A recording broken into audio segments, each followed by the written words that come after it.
Let's get to the goats in a bad way coming out of Week 11. We're usually positive. And this is where we're a little negative. Chris, Tuesdays. Go ahead and take the first pick. Yeah, we're not positive today. Goats in a bad way. Who you got for the week that was? I'm going to go with Carson Wentz right off the bat. Tommy. I am. I mean, were you going to pick him? Tommy. Go Oh. ahead. I know. I thought about him too. You're right. He's in the running, but I'm going to go with Carson Wentz. I mean, hey, really recently, I think he could probably be the top of the draft of this every Tuesday right now. But, just the lack of awareness, the way he plays, the way I feel like he even carries himself right now, everything about it, nothing's good coming out of Philadelphia, Carson Wentz, whatever it is. But, the safety in the end zone, hey, your left tackle's struggling. Like, you can't just look blindly downfield like you got the Great Wall of China blocking you, blocking for you. No, you got to be aware that you're in the end zone, and the clock has to be different, and you got to peek at the pass rush a little bit. That play. A few minutes ago, I talked about the interception, 1st and 10 on the 10-yard line, down in the scoring area to throw a jump ball at the 4-yard line, Denzel Ward interception. The other strip sack interception that ended up with the pick six. Again, just not being aware of what's around him and everything like that. I've defended him. I can't really defend him much anymore. After the pick six that started the scoring on Sunday, Matt Casey made the observation that it looked like the Jack Squirick play from Super Bowl 18. Yeah, Remember right. that, the Raiders linebacker. But at least Squirick had to make a semi-athletic play. All the Browns guy had to do was stand there. I mean, the ball came right to him. It was ridiculous what a throw that was. Carson Wentz, I think he's probably a permanent fixture coming out of each week of the season. But look, if you're going to get that kind of money, if you're going to be a supposed franchise quarterback and you're going to perform this way, you're going to take the heat, which leads to Tommy. Sorry, Tom. You deserve it. 2 picks last night. 1 for 9, throwing the ball 15 or more yards down the field with those 2 interceptions. And as we discussed last hour, I think that the ego took over. I think the vanity took over. I think that on a week where we saw Kyler Murray and Russell Wilson in prime time to start things off, Patrick Mahomes and Derek Carr on Sunday night, Tom Brady wanted to have a big night. He wanted to show he still got it, like Ralph Mouth from Happy Days. He still got it. Well, maybe he doesn't if he's going to try to do this all the time, because spraying the ball down the field is not working. Operating a more efficient offense with 2 tight ends and running the football is working, because we saw it work a week ago. So they've got to get away from this now. They've got to put the ego in check, and they just have to go do what's necessary to score more points than the opposition. So I think for what we saw on the field, the lack of fire, as you pointed out, and also what may have happened in the run-up to the game with Brady imposing his will on Byron Leftwich and Bruce Arians, Tom Brady gets the goat horns this week from me. Yeah, I get it. I was going to take him first, too. Just the way that game looked last night, the quality of those interceptions, everything about it. I just felt like, man, we talked about it so damn much, but that's obviously got to improve if they want to make a serious move to be in a contender here. All right. I'm a little torn with which way to go here, but I think that I'm going to have to go with just 2 receivers on the Green Bay Packers here. Valdez-Scantling, okay, and Darius Shepard. Struggling in the second half. Green Bay Packers, Darius Shepard, 28-28. All right, man, we got to get the ball back to Aaron Rodgers, see if he can, get back some momentum on our side of the ball. Fumbled kick return. And then, of course, the overtime play. It's a screen pass out to the edge. Valdez-Scantling, after just a big drive by the Packers to go down, tie the game, had a chance to maybe win it. They get the ball back, and you're going, well, they survived.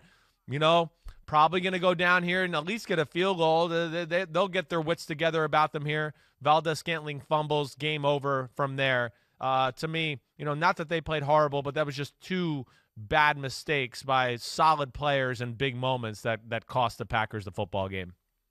Yeah, and look, Valdez-Scantling said he's got to take the good with the bad. I mean, you have to do what you can to get past that moment, because you have to be able to perform this weekend, Sunday Night Football against the Chicago Bears. But that really was a critical mistake that contributed to the loss by Green Bay. All right, look, I've got to go to the Saints-Falcons game, because the Falcons had 2 weeks to get ready for this. And, we're praising the Saints defense all of a sudden. They're not the 1985 Chicago Bears, but Matt Ryan helped make them look like that. And if you fancy yourself a top 10 quarterback in the NFL, right? You got to show up in these moments, yeah. Especially when you have 2 weeks to get ready for the game. 2 interceptions, 19 for 37. That's just above 50% completion percentage and a 48.5 passer rating. I remember when Taysom Hill fumbled late in the game. I thought, oh boy, this opens the door for the Falcons. Like, wait a minute, they can't even get the door There open. Was no, they can't do I know. anything. Right? Yeah. So, and that's got to all come back to the quarterback. You're one of the best quarterbacks in football. Franchise quarterback salary. 2 weeks to get ready. 9 points. 9 points. Are you kidding me? It's not good enough. I'm sorry. It's merited in this situation. Yeah, I think it's real. I mean, I understand what you expect more with that offense, the weapons they have, him at quarterback, all of that. I mean, the Saints seem to be all over that stuff, but yeah, I know what you're saying. Hey, you're $30 million quarterback, $22 million wide receiver. You don't give a damn how good the defense is. You want to see him make some plays off schedule, whatever. And yeah, that was not the case, certainly. And Matt Ryan, his stats, everything are going to look good this year, and he's still a really damn good quarterback. But a lot of his stats are, bull crap end of the game stuff too that are misleading. And I think people forget that sometimes, and we just look at it where it is right now in the bottom line and go, oh, look, his stats look pretty good. He's playing good. Yeah, but how many of those yards and things were when the game was competitively over and it really didn't mean anything and the defense is playing, prevent defense and all those type of things. All right, my next pick, I think I got to go. I hate to do this, but, I thought about John Harbaugh with the scene he caused, at the start of the game, and, of course, just the way their team played and everything like that. I think about the Bengals and the Joe Burrow situation. I'm mad at them. But I guess I'm going to go with the Detroit Lions, the whole organization, the whole thing, the whole week, everything. I mean, gosh, you're playing Carolina. There's no Teddy Bridgewater. You've come off a game. There's a glimmer of hope to you to get in the NFC playoff picture, do all those things, and they just lay an absolute egg in Carolina. Really never had a chance to win the football game. At one point, they have that trick play, and you think, wow, okay, maybe they'll get jump-started here. What? You didn't even line up right? How do you not line up right on the trick play that you probably foamed at the mouth with all week long going, oh, this is going to be awesome if we run it, and you mess that up? So that, to me, was a bad week on the field, a bad week on social media with some other people associated with the players on the field. Everything was bad out of Detroit this week. I saw some people suggest yesterday that Matt Patricia was going to be fired. They play Thursday. You're not firing your coach on Monday when you play Thursday. But if it happens again on Thursday, I won't be surprised if there's a house cleaning come Friday for the Detroit Lions. All right, last one for me. And I thought about whoever threw the flag that Juju Smith-Schuster stepped on and injured his foot, and he wasn't able to practice yesterday, or he wouldn't have practiced yesterday if they actually had a practice, that whole Monday practice estimate thing. And then I thought, wait a minute, there's a reason it's bright and yellow. So Juju probably should have avoided stepping on the flag.